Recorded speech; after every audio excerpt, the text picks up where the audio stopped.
Selamat pagi, salam sejahtera bagi kita semua. Selamat bertemu kembali dalam Renungan Pagi SMA Kristen Purwokerto bersama Bu Hening. Anak-anakku sekalian dan Bapak Ibu Guru yang terkasih dalam Tuhan Yesus, hari ini kita akan belajar dari Paulus untuk jemaat di Timotius. Kita akan baca nanti dari 2 Timotius 3 ayat 1 sampai 5. Dilanjutkan 2 Timotius 3 ayat 12 sampai 17. Sebelumnya kita berdoa terlebih dahulu. Mari kita berdoa.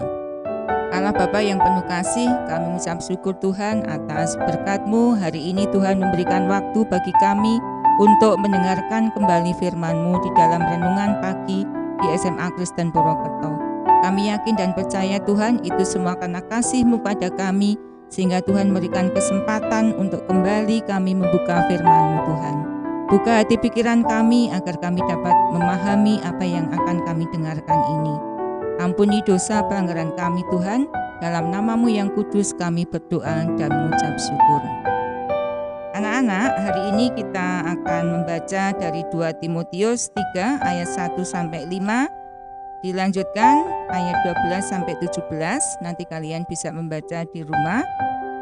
Yang akan menjadi ayat nasnya ayat 5 dari 2 Timotius 3 ayat 5. Demikian firman Tuhan.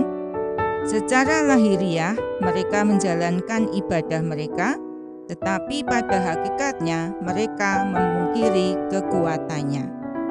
2 Timotius 3 ayat 5. Judul renungannya apa? Hari ini kita akan belajar tentang kenyataan palsu. Ya, kenyataan palsu. Aneh ya, nyata tapi palsu. Seperti apakah hidup kita? Apakah seperti itu? Mari kita dengarkan bersama ilustrasi yang akan saya bacakan. Ini ketika orang melihat foto atau video, mereka sering melontarkan pertanyaan, apakah ini nyata? Mengapa mereka bertanya seperti itu? Ya, komputer dapat memanipulasi gambar menjadi potret kejadian yang tidak pernah terjadi. Gambar-gambar bisa dimasukkan atau dihilangkan dari foto. Ya, mungkin kalian pernah melakukannya. Juga video bisa diubah supaya seseorang tampak sedang tertangkap basah melakukan kejahatan atau sebaliknya bertindak sebagai pahlawan. Kamera tidak bisa berbohong, tetapi komputer dapat melakukannya. Di dunia yang sudah era digital ini, semua bisa dilakukan oleh komputer. Saya lanjutkan. Berabad-abad sebelum teknologi yang sedemikian modern ini ditemukan, Rasul Paulus pernah mengingatkan Timotius mengenai kenyataan palsu yang ada di gereja. Ia mengatakan bahwa menjelang hari-hari terakhir, orang-orang akan mencintai dirinya sendiri. Tadi di ayat masnya, secara lahiriah mereka menjalankan ibadah mereka, tetapi pada hakikatnya mereka memungkiri kekuatannya. Berulang kali Paulus menekankan perlunya hidup kudus dengan mengingatkan bahwa orang jahat dan penipu bertambah jahat, mereka menyesatkan dan disesatkan di ayat 13. Kemudian Paulus juga menekankan di ayat 14, tetapi hendaklah engkau tetap berpegang teguh pada kebenaran yang telah engkau terima dan engkau yakini. Ya, ini nasihat Paulus untuk Timotius. Yang dimaksudkan, kekudusan yang sejati itu menghormati dan menaati Allah. Sementara yang palsu mencari kenikmatan dan keuntungan pribadi.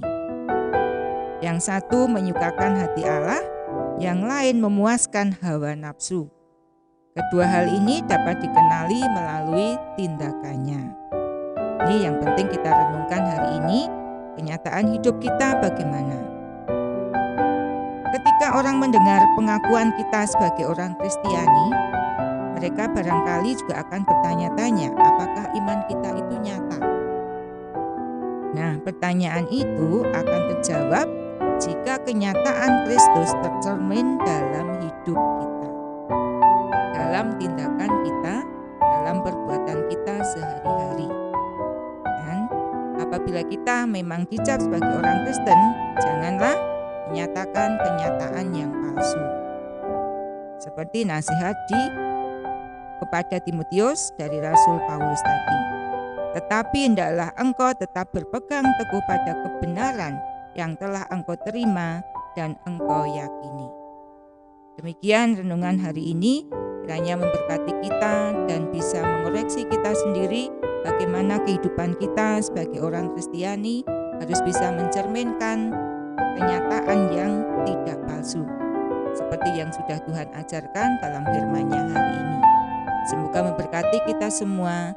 Salam dan